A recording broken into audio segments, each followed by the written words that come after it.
2026년 부동산 폭락한다는 이야기 진짜 많이 들어보셨죠? 많은 분들이 이 말을 믿고 집 사는 걸 미루고 계실 텐데요. 진짜 무서운 건 폭락 그 자체가 아닙니다. 바로 기다림이 함정에 빠지는 거예요. 과거에도 똑같이 폭락만 기다리다가 황금 같은 기회를 그냥 날려버린 사람들, 지금 어떻게 살고 있을까요? 반대로요, 이 시기에 조용히 움직인 사람들은 지금 이미 다음 단계로 가 있습니다. 오늘 영상에서는 2026년에 다가올 부동산 마지막 기회에 대한 이야기인데요. 왜 나만 계속 기회를 놓쳐왔는지 아주 현실적으로 말씀드리겠습니다. 끝까지 보시면 기다림이 왜 가장 위험한 선택인지 명확해질 겁니다. 안녕하세요, 거투입니다. 저는 직장 다니며 월급을 악착같이 모아 종잣돈을 만들고 부동산 경매 투자로 자산을 조금씩 쌓아온 투자자입니다. 지금까지 18건 부동산 등기를 치면서 딱 한 가지는 확실히 깨달았습니다. 현금을 모으는 것보다 자산을 모으는 사람이 결국 이긴다는 것이에요. 자, 이거 한번 보시죠. 이게 지금 우리나라 부동산의 현실입니다.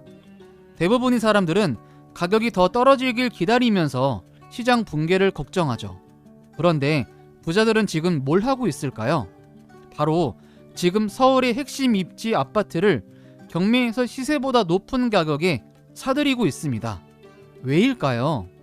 그들은 시장이 무너지는 것보다 내가 가진 돈이 가치가 휴지 조각이 되는 걸 더 무서워하고 있다는 거죠. 이 엄청난 인식의 차이, 대체 어디에서 오는 걸까요? 아주 쉽게 설명드리겠습니다. 현재 정부가 서울 전 지역과 경기도 12개 지역을 규제 지역으로 묶어버렸어요. 수요를 억제하기 위해 대출도 규제하고 전세를 이용한 갭투자도 사실 막힌 겁니다.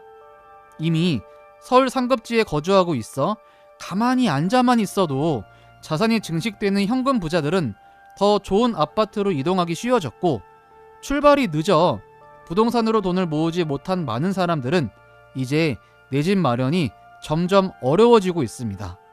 정부 정책으로 사다리가 끊기고 있어 참 답답하실 겁니다.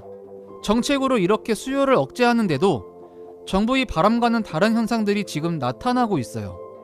모든 인프라가 서울에 집중되었기 때문에 수요는 넘쳐나고 있고, 수요를 억누른다고 해서 줄어드는 게 아닙니다. 좋은 곳으로 가고 싶은 사람들의 욕망은 정책으로 절대 억누를 수 없습니다. 정책으로 빨리 달리는 기차의 속도를 단기적으로 늦출 수는 있지만 앞으로 달리는 방향까지 바꾸기는 사실 불가능해요. 그렇다면 말이죠, 우리가 진짜 주목해야 할 건 부동산 폭락이 아닙니다. 바로 지금 이 순간에도 우리 돈이 가치를 조금씩 갉아먹고 있는 유동성이라는 보이지 않는 힘이죠. 유동성, 말이 어렵죠?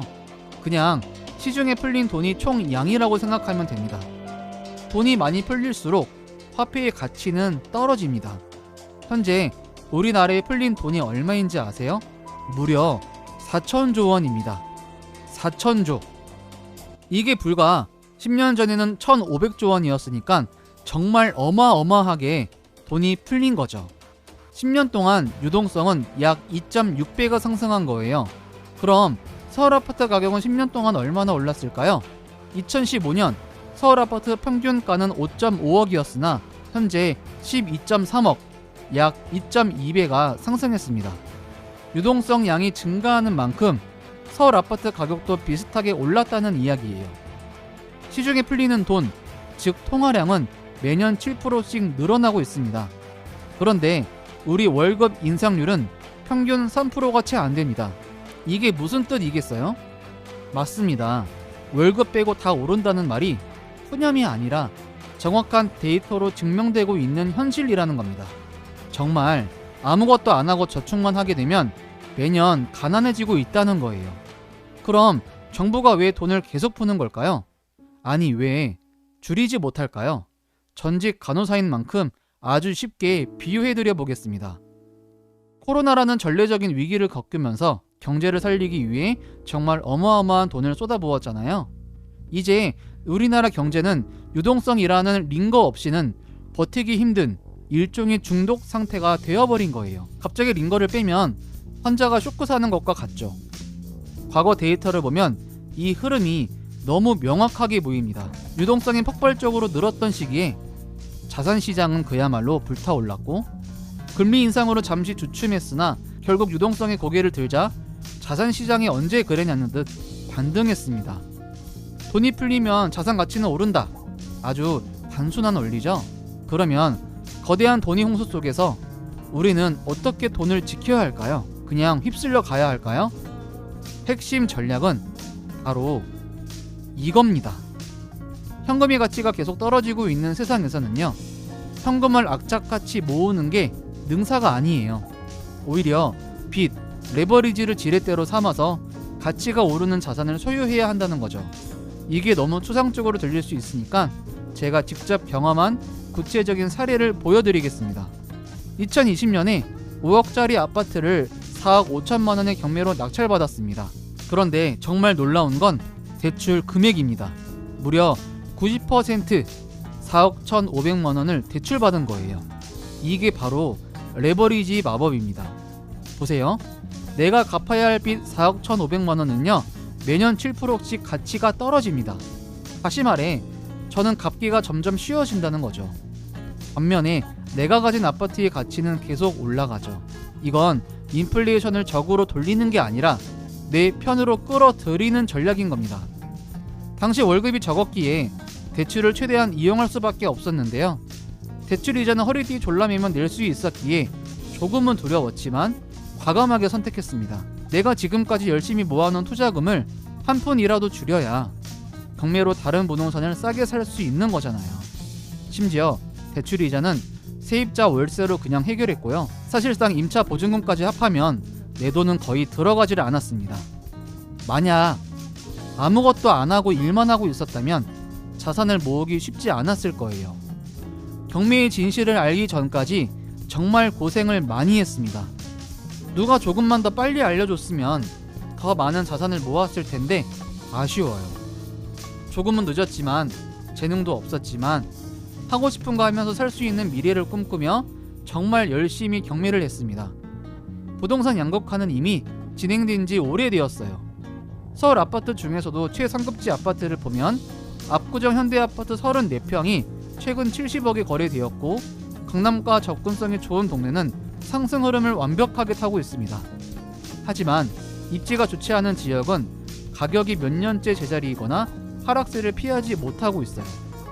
실거주하며 자산 가치를 올리는 가장 보수적이고 안전한 투자를 하려면 입지가 좋은 아파트를 사야만 합니다. 하지만 수십억 하는 아파트를 아무나 살 수 있는 게 아니잖아요. 우리는 늘 돈이 부족합니다. 그래서 제가 선택한 건 바로 부동산 경매였습니다. 경락 잔금 대출이라는 경매 투자자를 위한 상품이 있었기에 적은 돈으로도 많은 레버리지를 일으켜 수익률을 높일 수 있었습니다. 그렇게 은행의 돈을 이용해서 나의 자산을 불리고 경험이 쌓이기 시작하자 경쟁을 피하기 위해 남들이 입찰하기 어려운 물건까지 투자하기 시작했습니다. 행복을 위해 시작한 경매 투자였기에 절대로 무리한 대출은 받지 않았습니다. 내 월급에서 감당 가능한 대출만 받았어요. 이렇게 시간이 지나자 자산이란 게 만들어지기 시작했습니다. 지금 이 영상을 보는 분들 중 경매는 아무나 할 수 있는 게 아니라고 생각하시는 분들이 있을 겁니다. 정답을 알려드리면 아무나 할 수 있는 거 아닙니다. 그래서 저는요, 경매가 매력 있다고 생각해요. 노력하는 사람들만이 돈을 벌고 사다리를 타고 올라갈 수 있는 구조가 아주 명확하기 때문인데요. 자산을 소유해본 경험이 없다면, 단 한 번이라도 없다면 어떤 선택을 하게 될까요? 평생 월급에 의존하게 될 겁니다. 경기가 흔들리면 가장 먼저 불안해지고 물가가 오를수록 숨이 막히게 될 거예요. 왜냐면 돈이 나를 위해 일해본 적이 없기 때문입니다. 이 단순한 사실을 알지 못하면 평생 돈을 위해 일해야 하고 남들이 만든 시스템에서 소비자로 살아갈 수밖에 없어요. 폭락만 기다린다면 어떻게 될까요? 결국 우리는 전세 아니면 월세로 이 두 가지 갈림길에 놓이게 될 겁니다. 여기에서 집을 가진 사람과 그렇지 못한 사람들과의 자산 격차가 벌어지게 되는 거예요. 내가 집 주인에게 준 전세 보증금은 자산이 아니라 현금이기 때문에 인플레이션을 적으로 만드는 거고요. 월세는 내 통장에서 돈을 빼앗아 가서 종잣돈 모으는 걸 막아버리는 겁니다. 결국 내가 집주인 좋은 일만 시키는 겁니다. 하지만 내 집이 있으면 모든 게 나를 위해 불을 쌓는 과정이 될 수 있어요. 자산을 한 번이라도 소유해 본 사람과 그렇지 못한 사람들과의 생각은 다를 수밖에 없을 겁니다. 그러면 이 모든 이야기를 종합해 보면 결국 두 가지 태도가 결국 완전 다른 미래를 만들어내는 겁니다. 한쪽은 그냥 불평하고 시간을 흘려보내고 누가 나를 구원해 주길 기다리고 있는 거죠. 다른 한쪽은 그 시간에 공부하고 직접 발로 뛰고 계산된 위험을 감수하면서 자기 미래를 직접 만들어 갑니다. 이건 누가 맞고 틀리다의 개념이 아니에요. 나는 어떤 미래를 살고 싶은가에 대한 온전한 나의 선택인 거죠. 단순한 생각의 차이가 내 인생을 바꿀 수 있습니다. 열심히 일만 한다고 해서 잘 사는 시대는 이미 끝났습니다. 부동산에서 가장 위험한 선택은 아무것도 하지 않는 것입니다. 자산을 소유해본 경험이 없다면 인택은 선택이 아니라 반응의 연속이 될 거예요. 마지막으로 이 질문을 스스로에게 던져보셨으면 좋겠습니다. 지금 이 순간 여러분이 돈, 시간, 노력은 누구의 자산을 위해 일하고 있습니까?